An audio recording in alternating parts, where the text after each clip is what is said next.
Guys, that right there is Amy Bellinder. She is Carnivore's Angel over on Instagram. Go check her out there. She's the mom, get this, guys, hold on to your hats, to 9 children. And she's still alive. I only made 4, though. I inherited 5. Okay. But sometimes I think that that's a whole nother level all in itself. Look, so you can have a Brady Bunch family. That's okay. here's the deal: the Brady Bunch, they only had 6, and they had an Alice. Yeah, that's true. They had a maid that helped them out. That's true. You're the maid, you're the mom, you're the everything, I'm sure, in your family. So. Oh no, I'm teaching my big girls how to cook too. They cook, they all clean, they all. What are the age ranges? From 24 down to 6.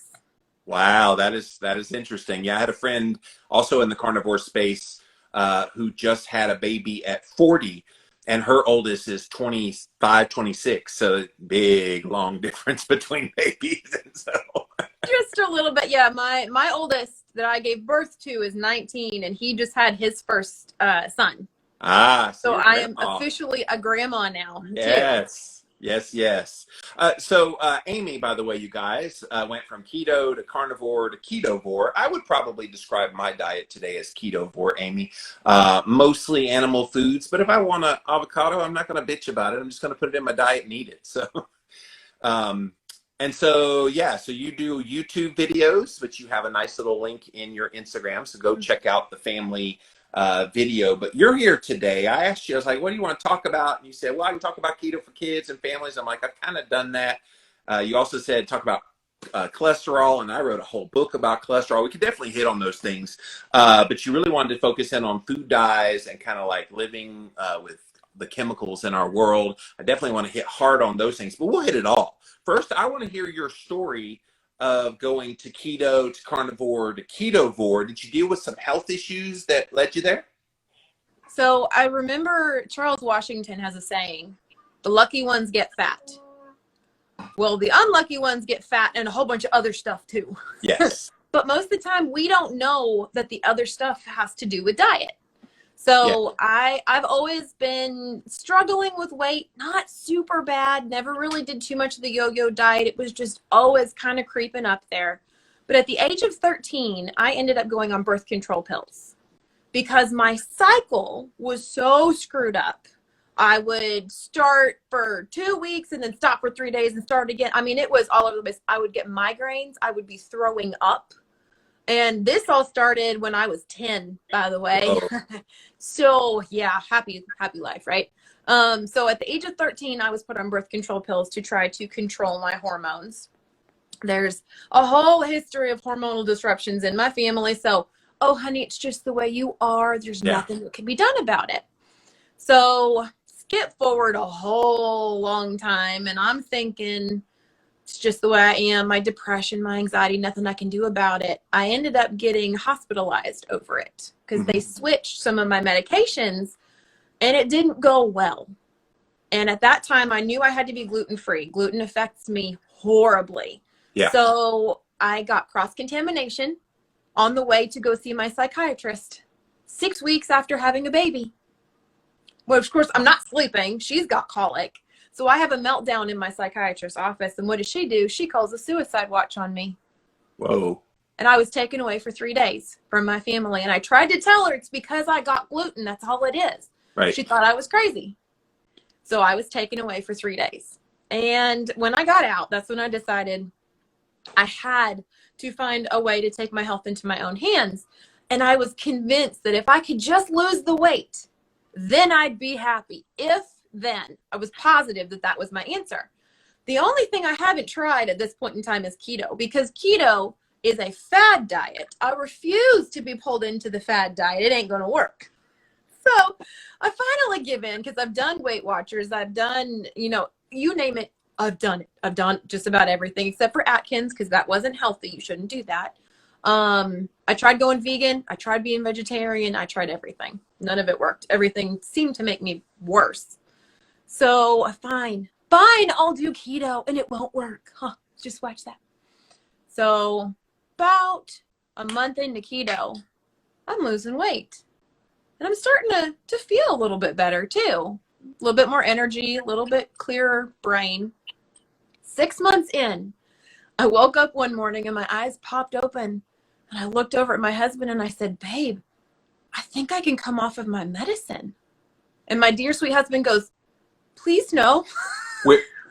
So this was the medicine you went on for what? This is medicine I've been on for 15 years. So I've been medicated for 15 years. But at this point in time, I'd been on it for What was it 4 for? years. Since I had my daughter and since I'd been hospitalized for depression and anxiety. Okay. Was it Paxil? What was it? No, I was on, let me see, there was Buspar. There was was it Lamictal? I can't remember. I don't know. It's been so long ago. I put it out of my mind. But 3 antidepressants. Yeah, the point is you got off of the antidepressants. That's awesome. Yeah, so got off of those over 6 months because you got to go slow. Otherwise, you cause physical brain damage. So I went super slow. And then we had a death in the family. I was doing great on keto, but it was our 14-year-old niece. And that hit way harder than I was expecting it to. So then I start worrying about all my kids. What if, and all their ages. And I've got a 14-year-old. So I felt that anxiety and that panic start to creep back in. And I had heard about this crazy group of people who thought that just eating meat was a thing. And not only that, but it was like the ultimate mental diet. Yes. And I looked at my husband and I said, I'm going for it. And he goes, do it. He goes, okay. He goes, I'll join you in January. Because we were already kind of talking about it anyways. But then this happened in November and he was like, do it. I'll catch up in a month. So I went carnivore. And within 2 weeks. When was that? That was December 2019. Okay. Yeah, all right. 19. So I went carnivore, and within 2 weeks, the anxiety was gone. Everything had calmed down. Yeah. And I was back to feeling free again. Yes, until 2 months later when all hell broke loose in the world. Right? Now, that's what's funny. Is that my youngest was actually hospitalized in December of 2019. Just before it got here, right. She was hospitalized at the age of 4 with RSV. And what else, they don't know. Pretty sure we know what. But I was in the hospital with her for 5 days, eating hospital food as a carnivore. Wow. And I truly believe. Yeah, what did you eat? So they gave her options, and of course she wasn't eating any of it. So I ordered the chicken, and I would rinse off the chicken in the sink, rinse off the sauce and stuff. Eggs, bacon, sausage in the morning, and then throughout the day I would have family members bring me cooked food from home, steak in a cup, one of my favorite things ever. You take your Yeti and you slice up your ribeye and you put it in there. 45 minutes later, it's like filet mignon. It is incredible.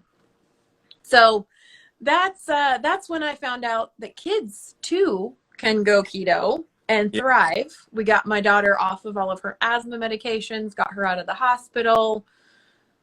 From there, it just kind of snowballed down to, guess what? The rest of the family is going with us because. Look, I think it's great you got your whole family on this because a lot of people, it's child abuse to just feed your kids meat. And look, I think a lot of kids, if you're relatively healthy, you can probably handle some carbs here and there and, not be so strict. But like the basis of their diet, especially the boys, should be amino acid and should be fats. And for girls, the fats especially help to regulate the hormones and kind of get all that going early on. So you're not put on birth control because you've got endometriosis or other kind of things, whatever you dealt with that caused you to get on that early. Like, it's amazing and good job that you took control. You're like, hey, this is helping me. If it's helping me as an adult, how would it be harmful to my kids? Yeah, I love the way Dr. Berry talks about it. It's the proper human diet. Yeah. So who shouldn't do it? Yeah. If you're not a human, don't do it. Right. But if you're a human, there's some place on this spectrum that's going to work for you. ADHD in my stepdaughter, completely gone off medications once we took her keto. Yeah. And the other one, severe anger. He would just get, all boy. Like, you look at him and go, that is a boy. He would get so angry, he would shake and he would cry, and then he would just lash out and hit somebody. And it's like, what? But all gone, completely gone. Yeah, the mental health benefits, Amy, I think are so underrated on carnivore and keto. Like, people who almost invariably go on that, they almost always, if they have anger management issues, they have other kind of thoughts that swirl, it calms the brain. I'm not sure if it's the lowering of the inflammation, the lowering of the insulin. I don't care what it is, actually. I'm glad that my brain is happy and able to handle life. Now, there's still rough things that happen in life, and you kind of have to roll with those things, but being in that good state of mind helps you roll with it. Yeah, having a 4-year-old that was hospitalized for 5 days, an hour away from home because she's so sick, I didn't cry once. I handled it all. It was, okay, this is what we're going to do. We're going to do it. And I got to, kind of educate some of the nurses and doctors there on, actually gave a demonstration on my daughter, what happens when she eats wheat, hooked up to all of the oxygen monitors. Her pulse ox dropped by 7% every time she ate goldfish. Wow. So that was not a wasted experience in any way, form, or fashion. And hopefully I helped answer some questions. So where did the interest in cholesterol, because I know you wanted to talk about that. We'll talk about it briefly now. I'm a nerd on the cholesterol stuff. Did you have issues with that you were told you're going to be at great risk, or you have family history and da-da-da? Why are you interested in cholesterol? So I'm a lean mass hyperresponder. I think that there's actually quite a few of us that really are. But I've been doing a lot of my own experiments, and I'm going to be reading very soon about lean mass hyperresponders that Dave Feldman and Dr. Ludwig all were a part of. So I love all the cholesterol nerds. I absolutely love it, because I can speak personally to the fact that, to the point of, if my LDL is higher, I am healthier. Yeah. So I've had. Well, look, in traditional cultures free of heart disease. I remember Chris Masterjohn talked about this once. In fact, he gave me a quote for cholesterol clarity, and he put this in there because everybody's like, oh, 300 cholesterol. Oh my gosh, you're going to keel over. And he's like, no, in traditional cultures that were free from heart disease, the average level of cholesterol, especially in the older population, 60s, 70s, 80s, and especially women, is 300. It's like the average was 300. It's almost as if God knew we would need it at that point in our lives, right? Concept. Yeah, I've been playing around with it a lot. I'm not as cool as Dave. I'm working on it. But I would do all kinds of things messing with my cholesterol, and I would go get blood tests done to see where I was at, and I would notice the only time I would ever get sick, and I've been exposed to everything, and I have gotten everything, but the only time it's able to break through is if my cholesterol, my LDL specifically, is under 180. If it's under 180, I will get symptoms. I will get sick. But if it's over, then I never, like, the most I have is a tiny bit of my throat's kind of sore. Yeah. I can't smell the coffee or the pickles. Oh, dang it. So then it's like, okay, well, I guess I'm going to stay home for a couple weeks. But that's my version of this newest, virus that's floating around. So, Amy, so that's LDLC you're referring to, the 180? Mm-hmm. Yeah. Have you done any, and maybe this is an idea for a future experiment, leave it to Jimmy Moore to give you an idea. Have you considered doing like an NMR and seeing if there's any correlation with LDL particle number and that same thing? That would be kind of fascinating to see, or maybe small dense LDL. I know. I want to do all of that. I want to do it, but right now we don't have insurance. So no one wants to play with that stuff right now. Right. No, I hear you. Do you have a health savings account? We actually do have a health savings account. Yeah. So there are places online that let you order your own lab tests. It's what I do. I know a bunch of doctors, people I've interviewed over the years, and I run my own tests. And if I don't understand something, I run it by them. So But like anylabtestnow.com, private MD labs, and all of them take health savings account dollars. So that might be an idea. And the NMR is about $150 out of pocket. It's worth a shot if you wanted to try to do something interesting. I like it very much. Yeah, we're going to do, I've been waiting. I'm like, I want to get my blood done again, but I haven't done it yet. So, thank you. See, this interview was worth it for you just for that bit of information. Exactly. I'm so excited. Well, let's dive into why you're here today, because I think these topics are so fascinating. Because a lot of people, they're just oblivious to products that they buy for either consumption in their mouth or consumption on their skin or consumption in the air. All of them we're consuming, we're being exposed to them. So let's start with food, because food is an easy one. And I love the Food Babe. I don't know if you follow her or not, and all the things that she's exposed over the years. She was the one that found the toxin that was in the bread that Subway uses many years ago. You know, she gets kind of mocked for that. But look, if they're putting crap in our foods, we don't want it. And one of the biggest craps that's been put into foods that a lot of people, even in the keto space, are buying products that have these in there. Guys, listen to what Amy's about to share. Food dyes. And these things aren't benign. We think, oh, it's just coloring. It's got a lot more effects than just color. Oh my goodness. So in this space, I think we can all agree that health is the goal. And there's quite a few of us that really thought that diet was the answer. It was the end all be all for health. But it's so much more than that. And I'm pretty sure you can attest to that. Look at you diving into the ice bath every day for a year, although your toes may disagree just a little bit after. They're still very poor. But there's so much more to it than just diet. I think diet is a fantastic foundation, but chemicals, you know, sunlight exposure, you name it, so much of it can affect us. And I'm finding out that for most people, for most children specifically, these food dyes are actually much more dangerous and detrimental than the sugar itself is. Yeah. Did you go keto and thought you had to give up wine? Well, let me introduce you to Dry Farm Wines. It is the world's first sugar-free alcohol that is lower than your typical wines, organic, made at local farms that do it the right way. Most of the wines that you buy are from 3 really big companies, loaded with additives and preservatives, so many dozens of those kinds of things.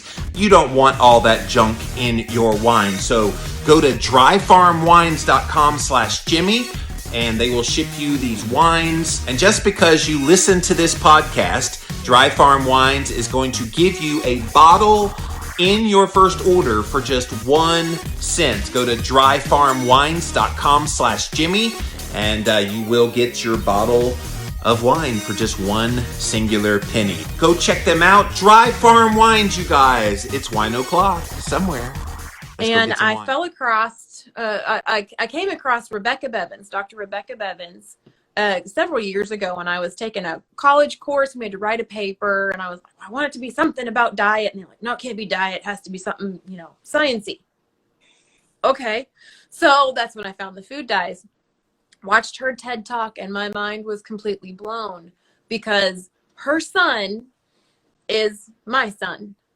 She had a suicidal 7-year-old, and she had to figure out why on earth he's this way, because she has her education. Oh my gosh, I can't even begin to explain how much this woman knows. She has oh gosh, I'm gonna get it wrong. I'll have to have my husband look it up and tell me. But master's in clinical psychology. Is that what it is? Child clinical psychology, and she's got a suicidal 7-year-old. Thank you, honey. Appreciate it. I know he's over here. He's my tech guy. He's my help. I love him. So she's trying to figure out what it is. And one day she was like, okay, honey, I just need you to focus. Just focus. And he goes, Mom, I can't. My brain is buzzing. Yeah. She's like, that's not normal. Well, my second one, my second son was the same way. Same symptoms of overly aggressive. He was diagnosed at the age of 5 with oppositional defiant disorder. Wow. And that is some nasty stuff. That is, he physically gets a high in his brain from doing what he's told not to do. So he becomes very dangerous to himself and to others. When he would get in trouble at the age of 2, he would go find his baby sister sleeping in her bassinet and go beat her up. Whoa. Because he would get a high off of doing that. So what do? We medicate him with these bright blue and pink pills. Well, I'm thinking, yeah, he's better, kind of, but not super better. Come to find out that those nasty dyes are actually the cause of a lot of conduct problems that we have in today's society, but nobody's talking about it. Why? Same reason that they're not talking about sugar. Because it goes against the narrative. It makes money. They can't possibly be that bad. And the FDA has come out and said, oh no, it's fine, as long as you don't consume too much. Fun little fact. Right. Children's cough syrup. Let's say your kid gets, a cold. So you go to give them some cough syrup. With that 1 dose of cough syrup, which is, fire engine red, your child has now exceeded the daily safe allowance for all of their food colorings in 1 dose. Who doses their kid when they're sick once a day? No, you're usually 4 times a day. Right. So now they have quadruple what they should be getting. And that doesn't include if they've eaten their cereal that also has the dyes in it, and then their toothbrush covered in their toothpaste and their mouthwash and their bubble bath. It's literally everywhere. And it's terrifying when you start to kind of go into it. I actually have a print up right here of the chemical structure of them. Not that any of you can see this. They're similar to meth in their chemical structure, and they have what's called a benzene ring. What does that mean? Well, I just happened to have my husband go on to the CDC's website and print up what is so toxic about benzene. Let's just take a little look for the CDC, the WHO, and the EPA. So what is benzene? Where is it found? Benzene is found in rubbers, lubricants, dyes, detergents, pesticides, plastics, synthetic fibers, paints, glues, and cigarette smokes. Fantastic lineup right there. So how does benzene work? Benzene works by causing the cells not to work correctly. For example, it causes bone marrow not to produce enough red blood cells, which can lead to anemia. It can also damage the immune system by changing the blood levels of antibodies. And serious poisoning depends on the amount, the route, the length of exposure, the age of the person, if you have pre-existing conditions, anything like that. So it can cause all kinds of problems with your immune system, anemia, and these are things that could potentially be blamed for something else. The long-term effects of overexposure to benzene: cancer, decreased immunity, and reproductive issues. Yes. We have a pandemic in itself of infertility, PCOS. No one knows what's going on. Maybe, just maybe, these dyes could have something to do with it. Because did you know, fun fact, Dawn dish soap has 3 different dyes in it. But it's fantastic for cutting the grease on our carnivore dishes. So it's literally everywhere. So what can you do in order to try to keep yourself safe from these dyes? Because you could be, as an adult, affected just as much as a lot of these little kids are. Only 50% of kids grow out of it. So how many adults are, driving around with road rage? Yeah. You can't figure out why you're so angry about something. Yeah. It could simply be what's in your toothpaste. And combine that with a lack of fat in their diet, which then messes with their brain. I know a lot of the food dyes also are endocrine disruptors, and so they impact other mechanisms in the body. Deanna says Procter & Gamble just pulled several shampoos recently because of that ingredient you just outlined. And you may not know this, I did a Jimmy Rants when I did that show about 1.5 years ago of what they put into the hokey pokey thing that they want everybody to take. It also has that ingredient in there. Yeah, it's not necessary. It doesn't need to be in there. It affects you in so many ways. It doesn't need to be in any of our food, anything. So we're actually working with Rebecca Bevins right now. We are looking into getting crowdfunding for the testing that needs to happen so that we can present it to the FDA and so say, get this crap out of our food now. So what's the test called that people would get done to see if they have exposure to this? So there is, oh shoot, what was it called, Danny? There is a food sensitivity test. Yes. That you can get done, and I can't remember which one it is. There's a bunch of food sensitivity. There's a bunch. There's one that in my Mighty Network, I just started up in Mighty Network, and one of the other coaches that's there, she is super big on all of the blood testing and everything. So she has a test that you can test for specifically. Yeah. And if you show that you are very sensitive to those, then those can be a really big problem for you. And look, again, people have this perception, food dyes. Okay, it's just coloring. I want my toothpaste to have that bright green and blue and whatever, you know. And so people, they only view it as such.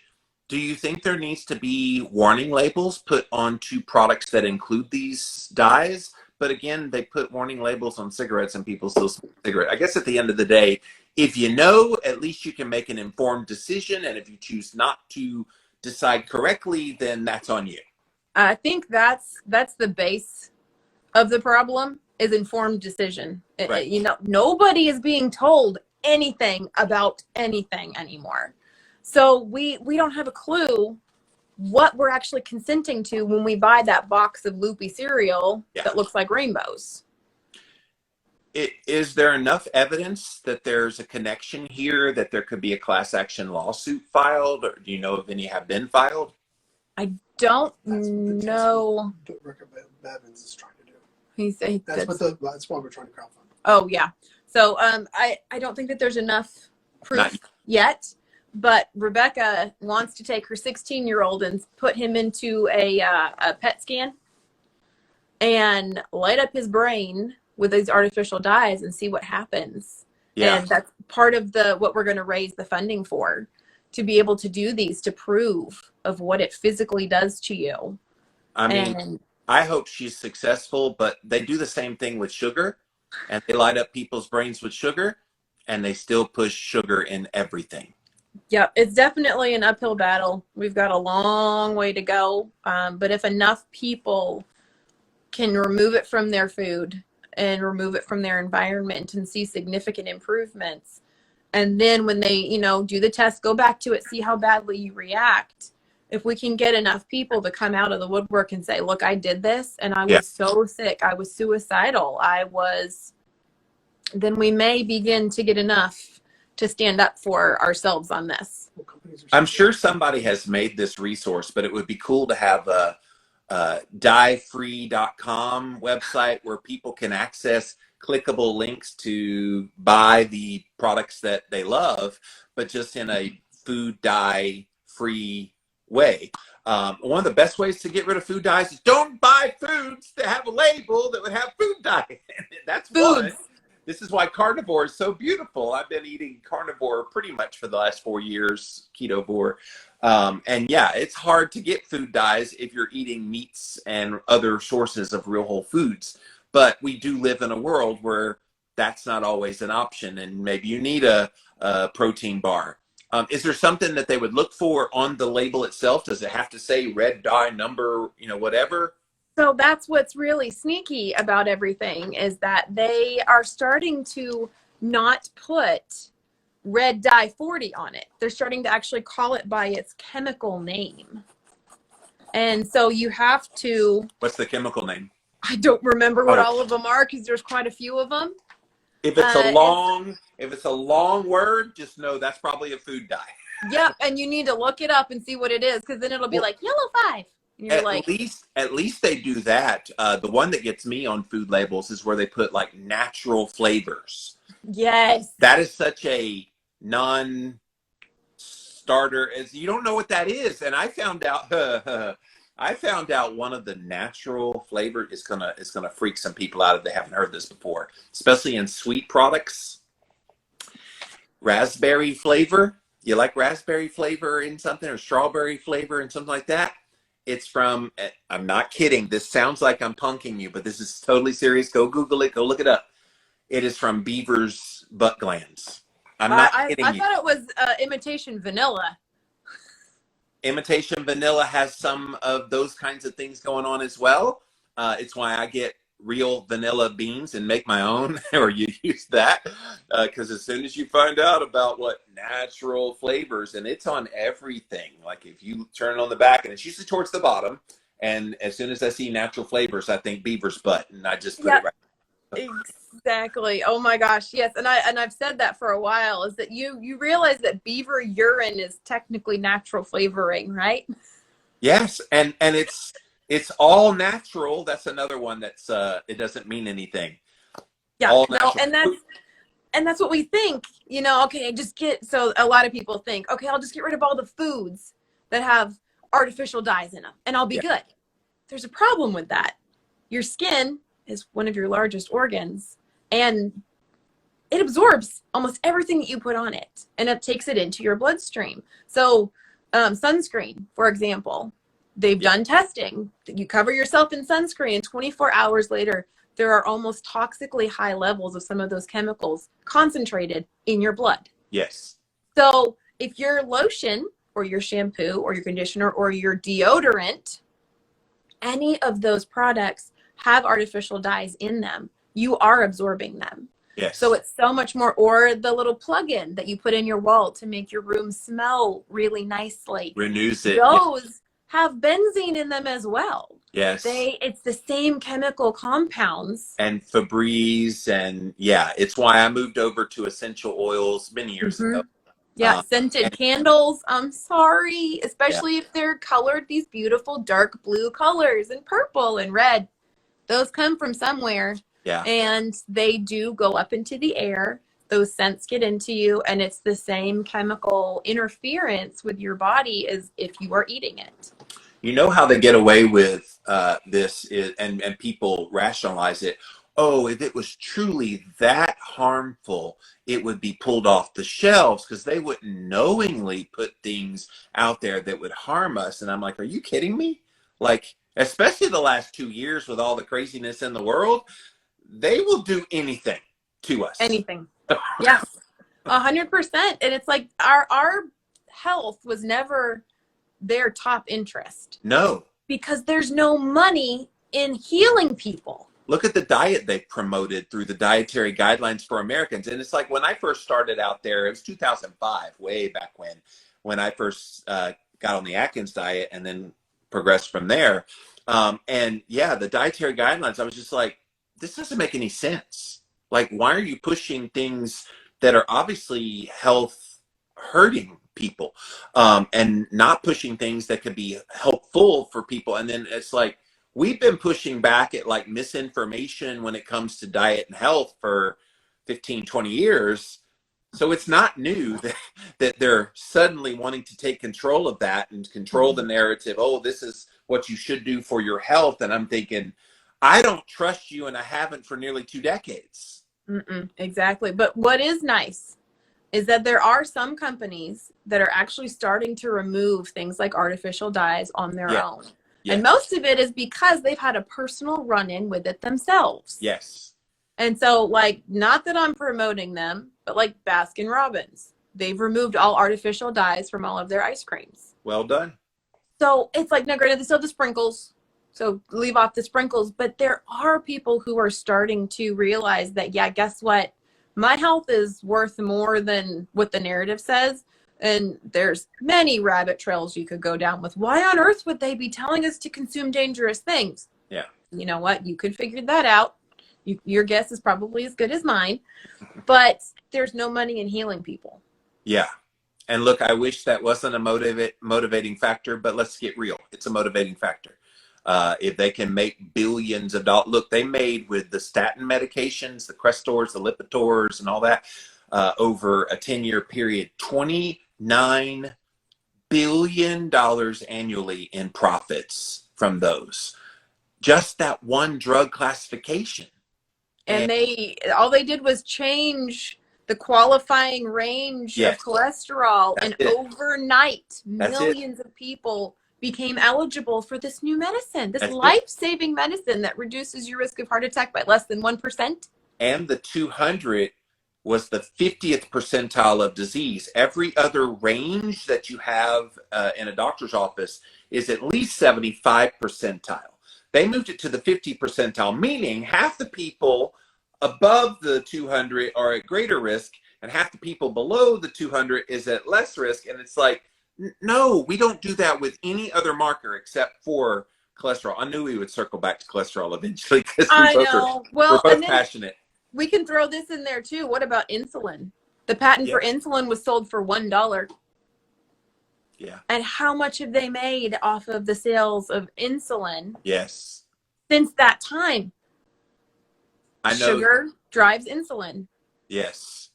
I know the previous administration tried to get insulin down to like $4 a dose, which was significantly lower.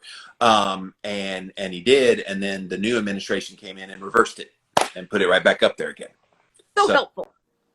Yeah, it is what it is. Well, I'm reducing people's need for insulin, so that's why I'm not very popular, but I'm okay with that. And look, yes, unless you're a type 1 diabetic, you probably don't need it. Maybe transitory as you're maybe type 1.5 diabetes, some type 2s that have an A1C that's way out of control, but in the long run, carbohydrate restriction, carnivore, that's going to get you where you want to be with your A1C and your insulin needs. All right, so let's shift gears to the cleaners. This is something I have personal experience with, and we'll throw in even like household personal items. The deodorant was the one that I had to get rid of. I had high toxicity of aluminum from my deodorants. I used to have the Febreze and the air fresheners. My ex-wife used to love to have those things you plug in the wall, the little Renewcits, and so we'd have smelly all over the house, and it would give me a headache and other kind of things that would be minor symptoms, but I know overall it was not great to have those things. I know. It's so hard because I love, Christmas time and fall and all the candles. And I legit had like 30 candles in my house at one point in time. And I do believe it's when I was on the most medications as well for depression and anxiety. Could have something to do with it.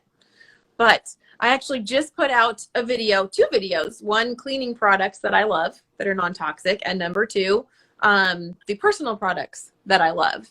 So what I suggest people start doing is everything that your hand touches throughout the day, turn the bottle around, and you're going to want to turn it around and look at it and see what's in it.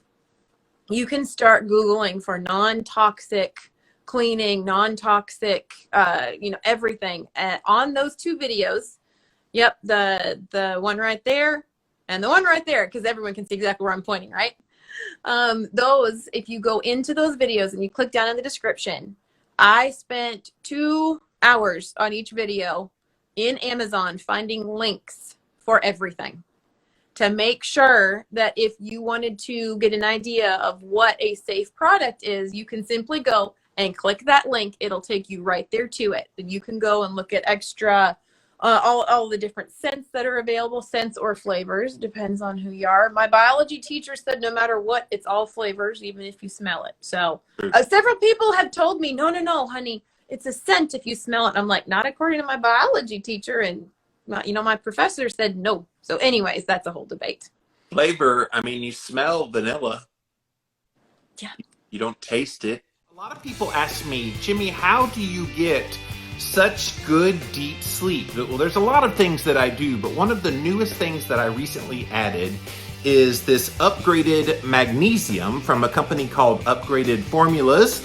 Go to their website, upgradedformulas.com, and you can learn all about this nano technology that they use for this particular mineral of magnesium. Again, it's called Upgraded Magnesium, and it's got all the different forms of magnesium in it, using the nanotechnology so it gets absorbed a lot better. Guys, I have seen my deep sleep improve by as much as 30 to 40% simply by adding in this product along with sunshine exposure, darkness in the room, cooler temperature, all of the things that I always have done. So again, upgradedformulas.com is the website. Go check them out. So that's why I was like, I'm going to go with my biology professor said so. And I think she's smarter than I am. So. Yes. But anyway, so all of those products are there. I can run through some of our favorites if you want me to for Well, cleaning or personal items. well, before we get there, I definitely want some of the alternatives and the things that you like to use. Let's talk about some of the things that are toxic that people may not realize. I mentioned the underarm deodorant, totally oblivious to aluminum toxicity, but almost all the conventional, especially antiperspirant deodorants, they put the aluminum in there because the aluminum clogs up the pores so you don't sweat. Well, that's nice that you don't sweat, but now you've got this aluminum, and every day you're swiping it on your skin. Your skin is eating it, and it's getting sucked into the body. And over time, and I put it on hard because I used to sweat bad. Ironically, since I stopped using it and using that, I hardly ever sweat. It's kind of. Mhm. Yeah. But what are some of those cleaners that people use? Obviously, laundry detergent has to be up there, and along with the dryer sheets. Oh my gosh, laundry detergent is a whole monster in itself because most of the bottles that those, well, first of all, the laundry detergent, of course, has all of the colors and stuff in it, and they have a lot of chemicals. I mean, 99% of them do. But then let's just talk about the plastic bottle that it's sitting in for a little while. Now, one thing that people need to understand about plastic is that as it heats up and cools off, it's constantly releasing chemicals into whatever is inside of it, whether it's a water bottle or if it's your laundry detergent. Yes. And then those laundry detergent bottles, they say that they're recyclable. But the problem is that they have to pass all of these different tests to be able to be deemed recyclable. And 90% of them are kicked out of the program. So they end up in landfills anyways. So I'm a huge fan of get rid of the giant laundry bottle. Stop paying for water. Get something that's concentrated as a powder or as even a sheet. You can get like these laundry sheets now. They're supposed to be super non-toxic and, you know, they have no chemicals in them and there's nothing left over. And the pods, the little Tide pods, they're very popular as well. Same thing. It's got lots of the dyes. You still have the plastic issue that you're talking about, the containers. And then what is that wraps around it? I guess it disintegrates in the water. That also probably has some detrimental effects. Yeah, unless it's made out of gelatin, which I doubt it is because the liquid inside would then dissolve it, then that means it's got some form of microplastics in it. Well, then the microplastics end up in our waterways and they begin to poison all of our fish that we're trying to eat, which is why we, you know, try to focus so much on wild caught fish as carnivores because the farm raised stuff, you know, in those little pools, everything's concentrated. So the microplastics and the microtoxins are in the water. Yeah. And the fish are just recycling them over and over again. But it's everywhere. So reducing that amount is absolutely huge. Now let's move to the kitchen. You already mentioned Dawn and the issues there. Are there any other, I'm trying to think, maybe some of the scrubbing things that might have chemicals put into it, like the little scouring things. What's that called? The Brillo pad. I'm sure it's got little chemicals and things in there. Yeah, it's plastic too. You know, and it will break down. So Dawn has a free and clear, a clear option, but Dawn still has a lot of chemicals in it. Yeah. So I like Mrs. Meyer's because she's very unchemical-y. Or you could do like the Dr. Bronner's and dilute it a little bit. But finding a horsehair brush, one of the really coarse ones, you can get those. I actually use, well, because we cook so much on cast iron, I use a rubber cast iron mitt and it's got chainmail around the outside of it. And that's what I scrub off my, my cast irons with. And then of course you just put your oil back on it and you're all good. Yeah. No soap, no nothing like that required. We actually scrape off most of our grease that we don't lick off the plate into the trash because you don't want that in your pipes anyways. Everyone told me if you run hot water into your pipes before you dump your grease down there, it'll make it all the way to the street before it coagulates. Not true. $17,000 later of replacing all the piping in my house. Whoa. I can tell you it's not true. It made it 3 feet down the pipe from the sink. And then it was a section about 6 feet long. The pipe was this big and there was a tiny hole that I could stick my pinky in. That was all that was open for the water to get through. The rest of it was grease. Do not believe that lie. That's a carnivore diet problems. Yeah, it is. I brought up pans another toxic place that pans do tend to hide would be in your cookware. So cast iron is safe. Enamel coated cast iron is fabulous. Let me go back on the cast iron in a second. Some people, if you have high iron levels, be very careful of cooking in a cast iron pan because you will get excessive iron, especially if you're eating more meat. You're already getting iron from that and then the iron from the cast iron. So I have, I found this company that makes a green version of a kind of a, it's not ceramic, but it's got the clean, it's clean is what I'm saying. I looked it up, didn't have any bad ingredients. I can go show you if you want me to go grab it real quick, but it's. You should go do that real quick. You should go grab it. Yes, keep talking. Yeah, so we do enamel coated cast iron is kind of my new thing because some of our enamel coated pans, I'm afraid that when they chip the aluminum underneath, if I don't notice the teeny tiny stuff, I'm a little worried. So what is that? What was the name of that This pan? is a company called Green Pan. Okay. I found them online, and yeah, I really did my homework trying to find one that would have because I cook a lot of eggs and meats and things, and this is the smaller one. I've got the bigger one in the sink, but yeah, I mean, I found that the older ones that I used to have, they will chip after a while.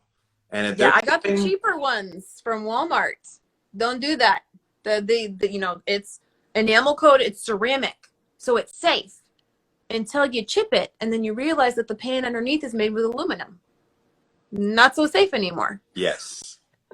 Yeah. And look, people might say, well, this is a little extreme. We can't have anything in life. No, you can, but I think knowledge is power. And what Amy and I are sharing today is, look, if you don't know, you don't know, but now you know, and I think you want to know. Pick your poison. You want to cook on a Teflon pan, you know what the Teflon pan is doing to you. You want to have some sugar, you decide which one is worse for you. My stepkids, when they were with their mom over the last month and a half, because it was the holidays, and they're low carb at her house too. We worked fantastically with her, but they had a little bit, they had some donuts and they had some things here and there. Pick your poison. They get to do that. She told me afterwards, she goes, I gotta say, the artificial dyes affected them worse than anything else. Yeah. Like far worse. Noah started getting really antsy and angry again. And Cassidy you talk to her and she'd just go, I don't know, and walk away. You're like, well, and it's not that they're being bad kids. They really, truly have a hard time controlling themselves. And I used to be one of those that thought, oh, well, you're just not disciplining your kid hard enough. Until I had my Levi. There was no amount of discipline that would ever change that child and the way that his brain worked. And I see it now. I'll see a kid in a supermarket that is having an absolute meltdown.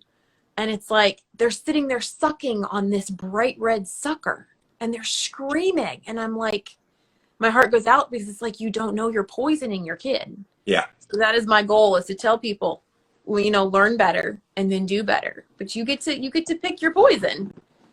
Yes. And one of the disturbing things over the past couple of years with all the craziness in the world are two things that were introduced heavily, and these companies made a lot of money. The hand sanitizer people and the Clorox wipe, the disinfectant wipes. Both of those, highly toxic. I remember I used to go on a cruise ship. I used to lead the low carb cruise. And at dinner time, they would make you, this is pre-pandemic, make you put your hand under that hand sanitizer. And I hated it. I knew what it was doing. I didn't want it. Like, I can go wash my hands and get them plenty clean in the bathroom. I don't need to put a chemical shitstorm on my hands right before I'm about to touch food and then put said food in my mouth. So those aren't doing us any good, are they? No, not even a little bit. And again, what goes on your skin gets, it gets absorbed into your body. And here's the thing. That is antibacterial. That's supposed to be killing. Babe, get offline. Yes, you pause. Back up and start. There we go. Okay. Start so anything that's antibacterial, it's not only killing the bad bacteria. It's also killing your good bacteria. We have a microbiome for a reason. And it is very, very important for us to maintain that microbiome. And if you're killing it off with antibiotics, antibacterial soap, hand sanitizers, anything like that, you are harming your body and you're making it work less effectively. So you may think, oh, I'm killing this one germ. Well, you're killing off everything else too that can help you maintain, to prevent you from getting yeast infections and all kinds of things like that. So be very careful with those. And, you know, you'd say, oh yeah, just put on some rubber gloves. Well, the nitrile gloves also have dye in them, which then held up against your skin, when your skin gets warm, begins to absorb some of those. I know, it's everywhere. It's everything.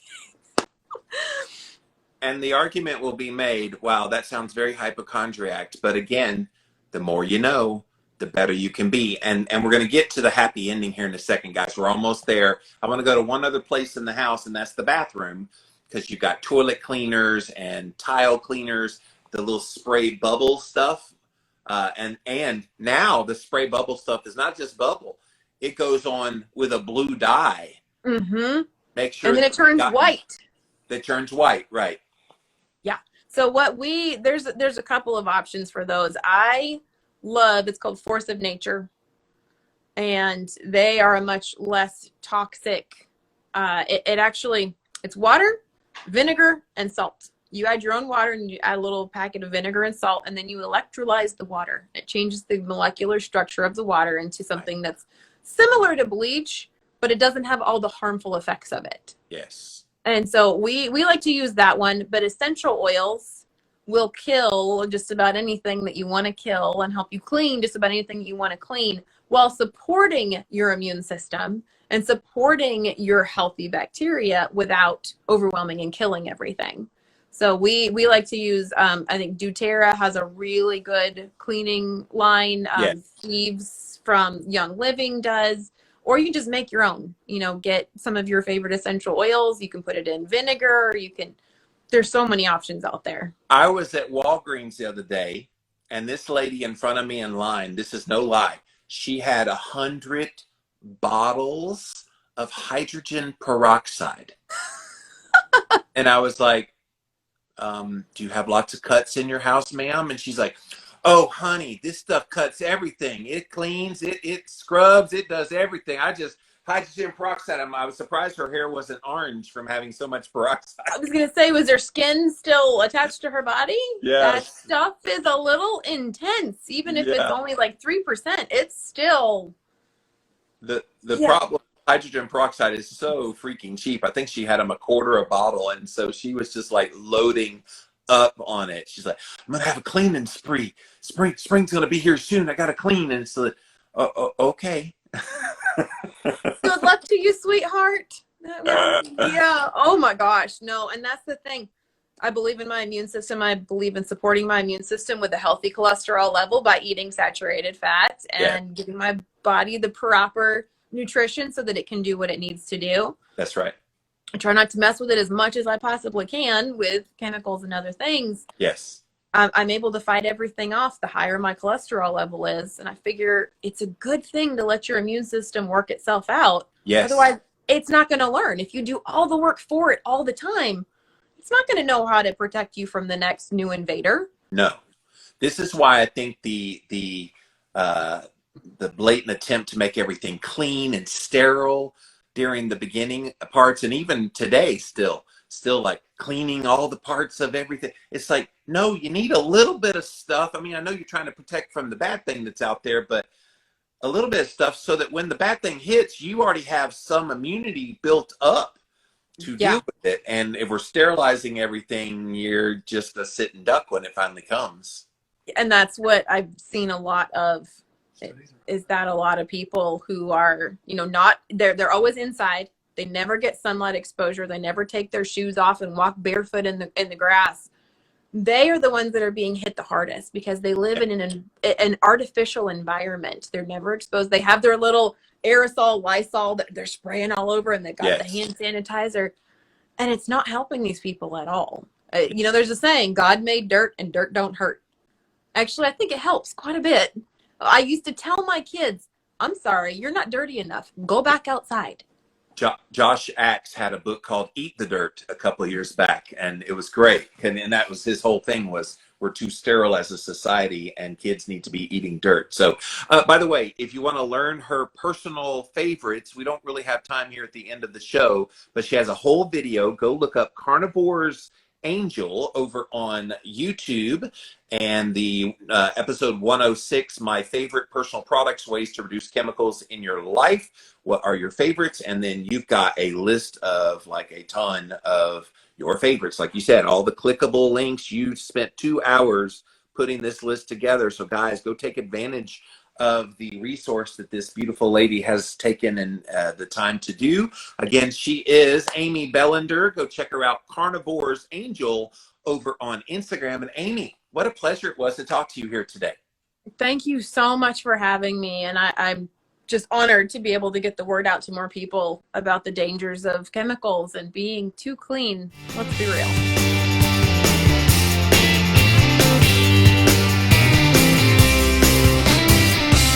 Tired of playing the mask game? Me too. That's why I wanted to tell you about the Unmask. This is a breathable, completely breathable. It covers, you can't even see that it's breathable, but it's breathable. Whether you're going on a plane, having to go into a store and wearing this thing, playthemaskgame.com is how you can get this mask. They come in all kinds of colors and everything. In fact, right there, you can see right through it what it is, but when you're wearing it, it does not look like it's anything different, but it's breathable, baby. Playthemaskgame.com.